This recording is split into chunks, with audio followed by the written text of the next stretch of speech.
bukod po sa Senate, meron din pong quad investigation sa House of Representatives. Talagang hinahabol, Senador, lahat ng mga may kaugnayan sa mga Duterte. Kaya nga ibang klase na, no? Ang pinapaniwalaan na nila yung drug lord, ha? Drug lord na yung kanilang pinapaniwalaan para idiin yung mga Duterte allies, ha? Drug lord na kanilang person. Opo. Dito naman po sa naging pahayag ni nung unay umamin ito na isang sa drugs, no, patungkol sa drugs, pero meron po siyang isiniwalat din sa nagpapatuloy na Quadcom. Sabi dito, i-quote ko lang, ay ito'y patungkol dun sa pinilit mo raw siya nung kayo po ay PNP chief na magsinungaling at ikonekta si dating Senador Leila de Lima sa illegal drugs. Sabi pa niya dito, i-quote, isa sa sumundo sa akin ay si Police General Bato de la Rosa, kung saan sinabi niya sa akin na idawit ko si Peter Lim sa kalakaran ng droga sa Pilipinas, pati na rin daw si Leila de Lima para madiin, at bago pa man yon, pinilit nila ako na umamin na ako ay may kinalaman sa droga. Ano po masasabi niyo po dito, Senador? Admar, isa-isahin ko, no? Kung gaano kasinungaling yung gago na yan, kasi kung sabi ko, pag makita ko, suntukin ko yung mukha niyan, sobrang kasinungaling.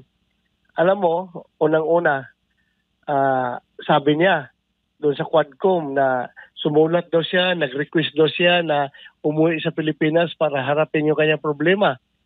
Napakasinungaling. Pakita ko sa iyo yung news report ng Al Jazeera ba yun? Anong stasyon doon sa Abu Dhabi? Nandoon ang report na siya, kasi ganito nangyari niyan, kaya yan nahuli. Dahil missing niyan dito, di ba? Lumayas yan. Nagtago doon, nag-abroad, pumuntang Hong Kong, tapos pumuntang Dubai, Abu Dhabi. Ngayon, merong isang OFW na nakabase sa Abu Dhabi na nakakaalam sa kanya location kung saan apartment siya nagtatago, saan siya nag-stay. At kumontak sa opisina natin, sa Office of the Chief PNP. Kaya, pinapapalo up ko sa ating AIDG. Yung AIDG natin, tumawag doon sa yung ating police attaché sa Abu Dhabi para mag-coordinate doon sa Abu Dhabi Police na hulihin yan. So, yung informasyon nanggaling sa ating opisina. So, yun. Ang pinapunta ko yung si General Delbo, si General Pero, pinapunta ko doon sa Abu Dhabi para mahuli yung si Kerwin. So, nagpatulong sila doon sa Abu Dhabi Police. In short, hinuli yan doon. Nung hinuli, turn over sa police attaché natin. Yung police attaché natin, turn over dito kina Delbo at kay Pero, sinamahan yan, pauwi dito sa Pilipinas. Pagdating dito sa Pilipinas, yun, sinalubong ko. So, grabing sinungaling niya. Sabi niya, nagkwento siya, sumulat na nag-request na umuwi, na hindi man siya voluntaryo umuwi, kundi hinuli yan doon. Pangalawa, yung sabi niya na pilit ko doon siya pinapaamin na siya ay may kinalaman sa droga dito. Bakit ko pa siya papaaminin na kalat naman na drug lord siya ng Albuera Leyte? Bakit ko pa siya papaaminin? Napakasinungaling. Bakit ko siya papaaminin na kalat naman, pati yung tatay niya mismo umamin mo sa akin, di ba? If you can remember, sumurinder sa akin yung tatay niya. Opo. At galit na galit sa kanyang anak dahil nadadamay ito sa buong pamilya dahil yun na tigas daw ang ulo. Sige pa rin daw kahit na gusto na lang huminto. Ang tatay involved din sa drugs pero gusto na daw niyang huminto pero si Kerwin nagpapatuloy. So yun na. Tapos yung tungkol kay De Lima, sabi niya, pinapakausap ko pa daw binigay ko pa daw cellphone, pinakausap ko siya kay Dayan, yung boyfriend ni De Lima. Napakasinungaling. Paano ko siya pagkausap kay Dayan na noong panahon na yun si Dayan nagtatago. Hindi pa nahuli si Dayan. Paano ako magkakaroon ng number ni Dayan? Bakit ko siya pakausapin kay Dayan? Grabe maggawa ng istorya. At anong motibo ko na kuha sa kanya si De Lima, ipadawi si De Lima na hindi man ako may hawak ng kaso ng De Lima, hindi man ang PNP, ang DOJ man. Wala man kami pakialam doon sa case build-up laban kay De Lima. Ang DOJ mismo ang nag-case build-up at nagpahil ng kaso kay De Lima. Walang pakialam ang PNP doon. O bakit ko pipilitin siya na i-implicate si De Lima? Sunod, si Peter Lim. Peter Lim, wala akong alam dyan kung involved yan sa droga. Alam ko lang yan, nung nag-research ako, way back na, after nung sinabi niya ang pangalan ni Peter Lim, nalaman ko na kung ano may mga background si Peter Lim sa droga. No? Pero yung pangyari na yung pag war on drugs natin, wala akong alam ng Peter Lim na drug lord. Saan ko nakuha ang pangalan? Sa kanya.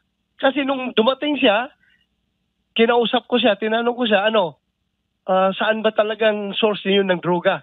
Bakit ang dami mong droga dyan sa Albuera? Sabi niya, sir, ang source ko, sir, si Peter Lim. Minsan, kung wala kay Peter Lim, kay General Luot. O si General Luot, bakit ko i-implicate si General Luot? Nakapwa ko PMR yan. Bakit ako magawa ng istorya at i-implicate si Luot? Siya mismo. Sa kanya nang galing yan. Voluntaryo niyang sinabi yung pangalan na yan. Anong motibo ko sa kanila? Hindi ko man wala man akong motive sa mga tao na yan. Hindi man yan wala akong nakita motibo na bakit ko pilit siyang utusan na implicate yung mga tao na yan. Na siya mismo nang galing sa bibig niya yan, na yan daw ang source niya. So, yung kay De Lima, anong pakialam ko kay De Lima? Hindi man PNP naghawak ng kaso ng De Lima. Ang DOJ man. Bakit ako gagawa ng istorya na ipa-implicate si De Lima? Grabe talagang kasinungaling ng tao na yan. Halata man kung nagsasalita, di ba? Halatang minimorize niya yung script na pinapasunod sa kanya. Yung script na gusto niyang papalabasin, minimorize niya. Makikita mo man kung yung delivery niya. Halatang nag-iisip. Opo. Gaano ito kadelikado, General? Kasi may mga sinumpaan din yan siya nung humarap siya sa unang mga pagdinig, pati sa pagdinig sa Senado, saka sa Kongreso nung una, no? Nung mga una, last administration, tapos sa mga korte, tapos simpleng-simple lang babawiin. Parang nagiging trend po yung pagbawi ng mga testimonya po, Senador. Unang-una, kung ano sa sinungaling, di ba, unang-una, yung Senate hearing noon, nagsinungaling na siya. Sabi niya si Espinido daw tumatanggap ng pera sa kanya. Galit na galit siya at umahingi sa kanya ng pera. Ngayon, nung umuwi na sa tapos ng hearing, pinuntahan ko siya doon sa kulungan ng AIDG. Tinanong ko kung totoo ba talaga. If you can remember, napaiyak ako doon sa hearing dahil sama ng loob ko. Si Espinido pala tumatanggap ng pera. Akala ko pagkatiwalaan na tao. Nung tinanong ko doon sa barracks natin, totoo ba talaga yung sinabi mo? Ang sabi niya, sir, hindi totoo yun, sir. Masama lang loob ko dahil napatay yung tatay ko, kaya nasabi ko yun. So, he lied under oath doon sa Senado nung hearing na yun dahil gawa-gawa lang pala yung istorya. Tapos ngayon, yung Quadcom, gano'n na naman pinapalabas niya, gumagawa na naman sa istorya. Kung nagsinungaling siya noon, hindi malayo magsinungaling rin siya ngayon. At talagang puro kasinungalingan yung pinagsasabi niya. And ang napapansin natin dito, yung mga latest niya na pagbabago na naman ng testimonya, binibigyan na naman ng bigat, parang hindi inalala ng mga kasalukuyan nag-iimbestiga yung mga dati pang mga natatak na sa kasaysayan na ginawa nitong itong si Espinosa po. Kasi may motibo yung kanila pag-imbestiga. Kung pag-imbestiga na ang purpose talaga na hindi yan in aid of legislation, kundi in aid of persecution. Gusto talaga nilang i-persecute ang mga Duterte allies para, yun na, alam mo na, demolition job.